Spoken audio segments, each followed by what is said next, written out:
রাখাল রাজা মন্দির, যে মন্দিরের ইতিহাস নিয়ে রহস্যের অন্ত নেই। জানেন কি এই মন্দিরের নাম রাখাল রাজা কেন? কেনই বা সূর্য ডোবার পর এই মন্দিরে প্রবেশ নিষেধ? এই মন্দিরের প্রতিষ্ঠাতা কে? এই ভিডিওর মাধ্যমে আমরা সবটাই জানব। পূর্ব বর্ধমান জেলার গোপালদাসপুরে অবস্থিত এই রাখাল রাজা মন্দির, চারিপাশে দিগন্ত বিস্তৃত ধানের জমি ও সবুজ প্রান্তর, এবং এর মধ্যে এই মন্দিরের অবস্থান। মন্দির কিভাবে আসবেন? এই মন্দির প্রধানত দুভাবে আসা যায়।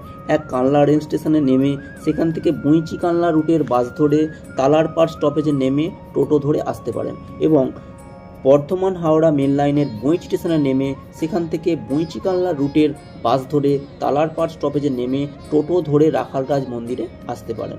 কানলা থেকে এই মন্দিরের দূরত্ব 16 থেকে 20 কিলোমিটারের আশপাশ, এবং বুঁইচি থেকে এই মন্দিরের দূরত্ব 10 থেকে 15 কিলোমিটারের আশপাশে। তালার মোড় থেকে টোটো ভাড়া 10 থেকে 20 টাকা মতো।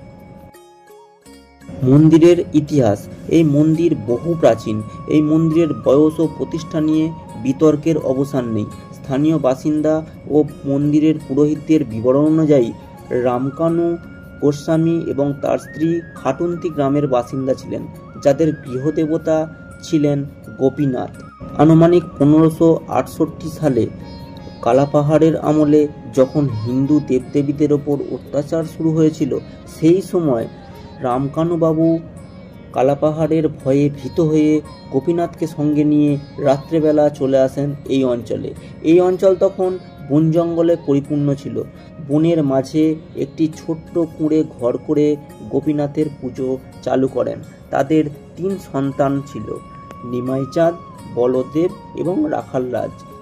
রামকানুবাবু নিয়ম করেই গোপীনাথের পুজো করতেন, কিন্তু হঠাৎই একদিন পূজার ফুল পাড়তে গিয়ে দেখেন গাছে কোনো ফুল নেই। কিভাবে পুজো করবেন তিনি রাগান্বিত হলেন এবং অভিশাপ দিলেন যে গাছের ফুল ছিঁড়েছে 3 দিনের মধ্যেই তার দেহাবসান ঘটবে।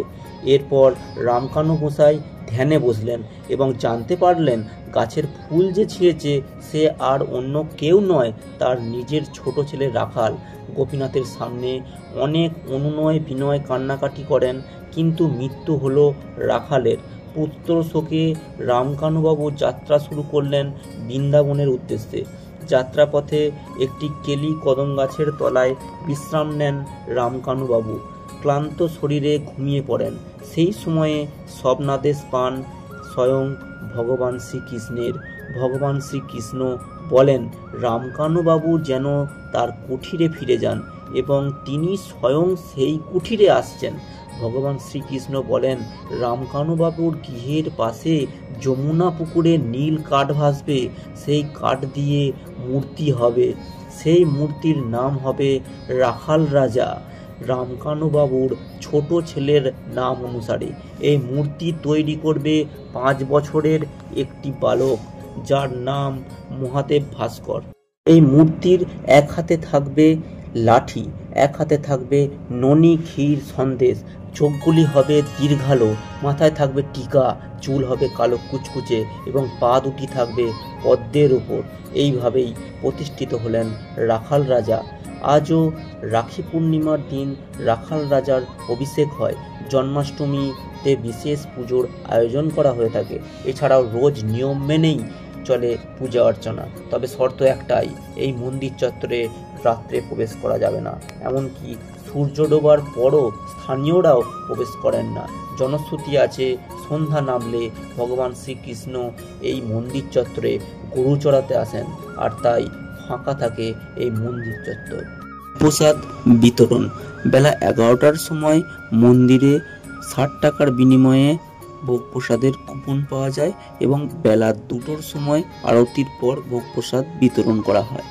আমাদের প্রতিবেদনটি ভালো লেগে থাকলে লাইক, কমেন্ট, শেয়ার করে পাশে থাকবেন।